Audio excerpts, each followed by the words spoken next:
ನೆನ್ನೆ ಮಳೆ ಬಿದ್ದೋದ್ರಿಂದ ಗಾಡಿ ತುಂಬ ಗಲೀಜಾಗಿತ್ತು. ಆದರೂ ಗಾಡಿ ಏನು ಕ್ಲೀನ್ ಮಾಡೋಕ್ಕೆ ಹೋಗಲಿಲ್ಲ. ಸರಿ ಆಯಿತು, ಗ್ಯಾಸ್ ಫಿಲ್ ಮಾಡ್ಸೋಣ ಅಂತ ಹೇಳ್ಬಿಟ್ಟು ಗಾಡಿಗೊಂದು ನಮಸ್ಕಾರ ಹೊಡ್ಕೊಂಡು ಹೋಗ್ತಾಯಿದ್ದೆ. ಏನು ಬರೀ ಖಾಲಿ ಡ್ಯಾಶ್ ಬೋರ್ಡ್ಗೆ ನಮಸ್ತೆ ಹೊಡಿತಿದ್ದಾನೆ ಅಂದ್ಕೊಂಡ್ರ. ಅಲ್ಲೇ ಗಣೇಶ ಇತ್ತು, ಯಾರೋ ಎಗ್ರಿಸ್ಬಿಟ್ಟಿದ್ದಾನೆ. ಏನು ಮಾಡೋಣ, ದೇವ್ರುಗಳಿಗೆಲ್ಲ ಇಲ್ಲ.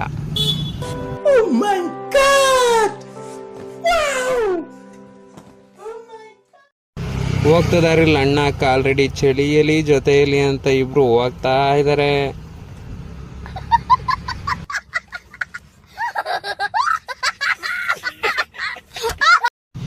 ಏನು ಮಾಡಂಗಿಲ್ಲ ಗುರು, ಯೋಗಿ ಪಡೆದಿದ್ದು ಯೋಗಿಗೆ, ಜೋಗಿ ಪಡೆದಿದ್ದು ಜೋಗಿಗೆ ಅಂದ್ಕೊಂಡು ಹೋಗ್ತಾ ಇರಬೇಕು, ಹಾಡು ಹೇಳ್ಕೊಂಡು ಅಷ್ಟೇನೆ.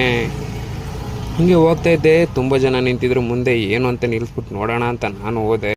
ನೋಡಿದರೆ CNG ಗಾಡಿ ಲೀಕೇಜ್ ಆಗ್ಬಿಟ್ಟು ಇಲ್ಲೇ ಓಪನ್ ಆಗ್ಬಿಟ್ಟು ನಿಂತ್ಬಿಟ್ಟೈತೆ. ಬಾಗುರು 200+ ಪ್ರೆಸರಲ್ಲಿ ಯಾಕೆ ಹಾಕ್ಸ್ಕೊಂತೀಯ, ನಾನೇ 500+ ಪ್ರೆಸರಲ್ಲಿ ತುಂಬ್ತೀನಿ ಅಂತ ಹೇಳ್ತೈತೆ ಗ್ಯಾಸ್ನ.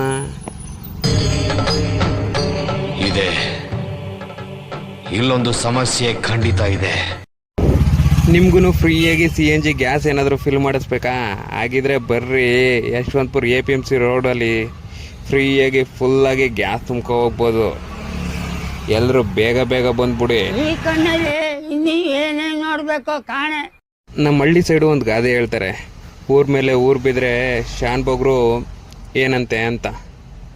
ಸರಿ ಆಯಿತು, ನಮಗೇನು ಗ್ಯಾಸ್ ಗ್ಯಾಸ್ ಲೀಕ್ ಆಗ್ತಾ ಇರಲಿ ಅಂತ ಹೇಳ್ಬಿಟ್ಟು ನಾವು ಹೋಗಿದ್ದೆ ಗ್ಯಾಸ್ ಫಿಲ್ ಮಾಡಿಸ್ಕೊಂಬರೋಕ್ಕೆ. ಸೀದಾ ಹೋಗ್ಬಿಟ್ಟು ಗ್ಯಾಸ್ನ ಫಿಲ್ ಮಾಡಿಸ್ಕೊಬರೋಣ ಅಂತ ಹೇಳ್ಬಿಟ್ಟು ಹೊರಟೆ.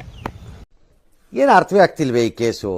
ಎಳೆ ಮಗು ಆಗಿದ್ದಿದ್ರೆ ಓಕೆ, ಏನಿದು ಏನೋ ಗೊತ್ತಾಗ್ತಿಲ್ಲಪ್ಪ, ಗೊತ್ತಿಲ್ಲ, ಈ ಅರ್ಥ ಆಗ್ತಿಲ್ಲ ನನಗೆ.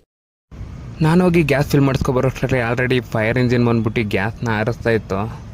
ಸರಿ ಆಯಿತು, ನೋಡೋಣ ಯಾವ ರೀತಿ ಹಾರಿಸ್ತಾರೆ ಅಂತ ಹೇಳ್ಬಿಟ್ಟು ನಾನು ಹೋದೆ.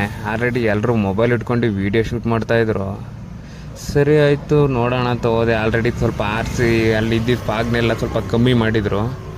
ಸರಿ ಆಯಿತು, ಇಷ್ಟೇ ಕೆಲಸ ಮುಗೀತು ಅಂತ ಹೇಳ್ಬಿಟ್ಟು ರಿಟರ್ನ್ ಬರ್ತಾ ಇದ್ದೀನಿ ಅಷ್ಟೇ.